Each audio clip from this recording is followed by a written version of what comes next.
Olá, eu sou o pastor David Paniago e essa é a leitura bíblica diária.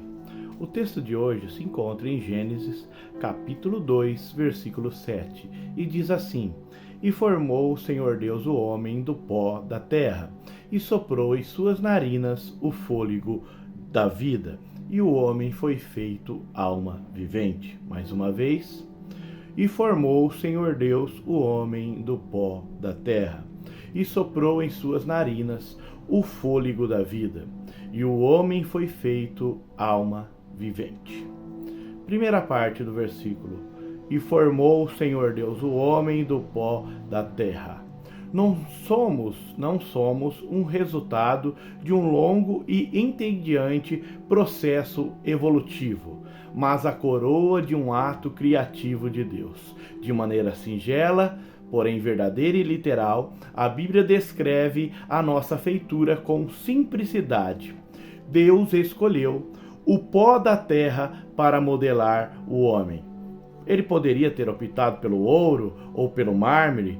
Naquele momento, porém, Deus não tensionava fazer uma joia, nem uma estátua. Era o seu propósito criar algo infinitamente mais precioso, o ser humano segundo a sua imagem e semelhança. O próprio Deus criou o homem, a coroa da criação, e usou o pó da terra para nos criar, pois nela vivemos e dela nos alimentamos. Nenhum outro solo a não ser a terra serviria adequadamente para nos dar forma.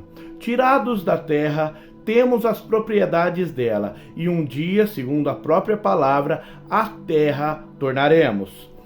Gênesis 3,19: Até que te tornes a terra, porquanto dela foste tomado, porquanto és pó, e ao pó tornarás. De seus produtos nós nos alimentamos, e com o material que nos fornece, nos abrigamos. Enfim, ela nos fornece tudo aquilo que necessitamos. Em nosso organismo, acham-se, entre outros, os seguintes elementos químicos que também estão no solo: ferro, manganês, potássio, sódio, cobre, cálcio, selênio, zinco, iodo, fósforo, magnésio, cobalto, enxofre e cloro. Diante desse fato, como desprezar a narrativa de Gênesis, que de forma tão simples e clara mostra o homem como formado do pó da terra? Segunda parte: E soprou em suas narinas o fôlego da vida. Após formar o homem do pó da terra e nele imprimir a sua imagem, sopra-lhe Deus em suas narinas. Isso enfatiza que o homem é mais do que um pedaço de terra moldado por Deus. Ele é muito mais do que uma combinação acidental de elementos químicos. Ele possui dentro de si o dom da vida que, segundo as palavras, só Deus pode conceder. O fôlego divino que foi soprado nas narinas do homem é identificado como fôlego da vida. O paralelo mais próximo que temos na Bíblia está na pregação de Ezequiel, que durante o cativeiro profetiza o Espírito sobre os ossos secos que estavam espalhados diante da terra. O termo hebraico para espírito é ruach, e também pode significar sopro ou vento, dependendo do contexto. No texto de Ezequiel, Ezequiel foi falar ao povo de Israel, a qual perdera a esperança após anos de exílio. Ele deveria dizer o seguinte a eles: Ezequiel 37:4: Ossos secos, ouve a palavra do Senhor. Depois, através da palavra falada, o Senhor Deus afirmou: Eis que farei entrar o Espírito em vós, e vivereis. Deus disse ao profeta, Ezequiel 37:10, profetiza o Espírito, e diz-lhe: Assim diz o Senhor Deus, vem, ó Espírito, e assopra sobre esses mortos para que vivam. Segundo a palavra de Deus, teologia da mãe de Samuel, a profetisa Ana, o Senhor é que tira a vida e a dá, faz descer à sepultura e faz tornar a subir dela. A proximidade que ele soprou nas suas narinas, o fôlego de vida, é completamente pessoal, uma intimidade face a face, como um beijo, e com o significado que este era um ato de dar. Deus voluntariamente deu vida ao homem, bem como formar e dar-se a si mesmo. A Bíblia fala que Deus tem a vida a si mesmo e que em Cristo tem a vida em si mesmo, e ele também tem o poder de dar essa vida, nesse sentido que eu estou falando, vida espiritual.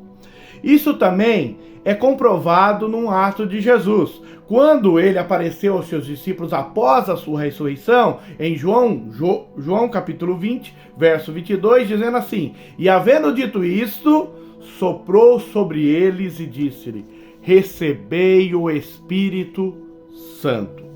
O sopro, o Espírito do Senhor ressurreto, concede vida e esperança ao corpo dos discípulos, que vai se tornar agora o núcleo de uma nova comunidade, uma nova criação, o corpo espiritual de Cristo, em que ele próprio é o cabeça.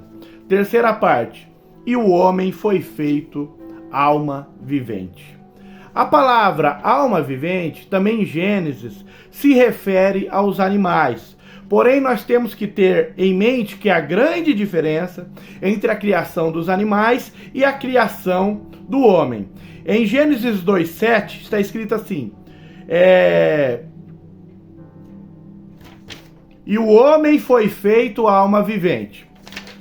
Agora, em Gênesis 1:24 diz assim: produz a terra alma vivente, conforme a sua espécie. E a terra produziu toda a espécie de animal.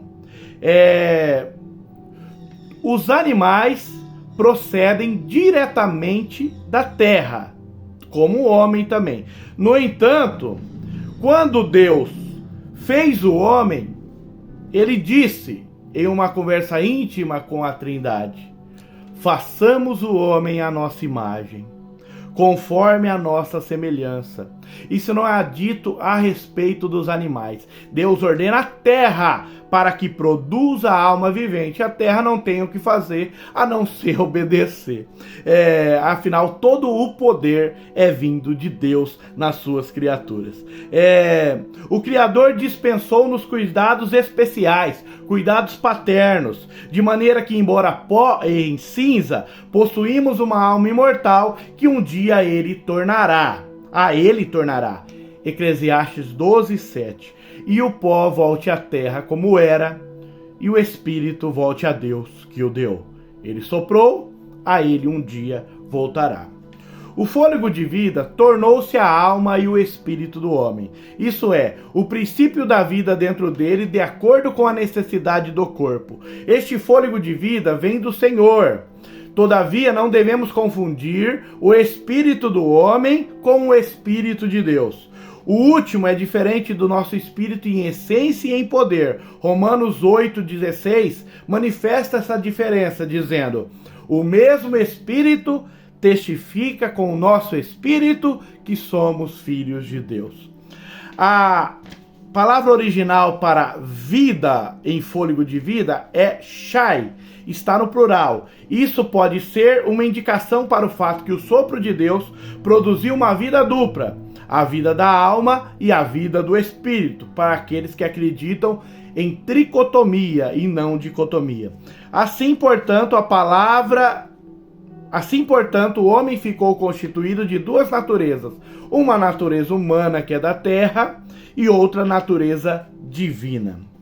Esta segunda parte do homem, que é constituída pelo espírito e a alma, essa parte imaterial do homem, é a que chamamos de homem interior, que, segundo depreendido, se compõe de duas substâncias espirituais, a alma e o espírito, respectivamente, 1 Tessalonicenses 5:23 e Hebreus 4:12. Nesse sentido, Deus colocou a eternidade no homem. Paulo emprega esta expressão em vários textos e contextos da sua carta. Na passagem de 2 Coríntios, capítulo 4, verso 16, ele define claramente isso, quando diz: por isso, não desfaleceremos.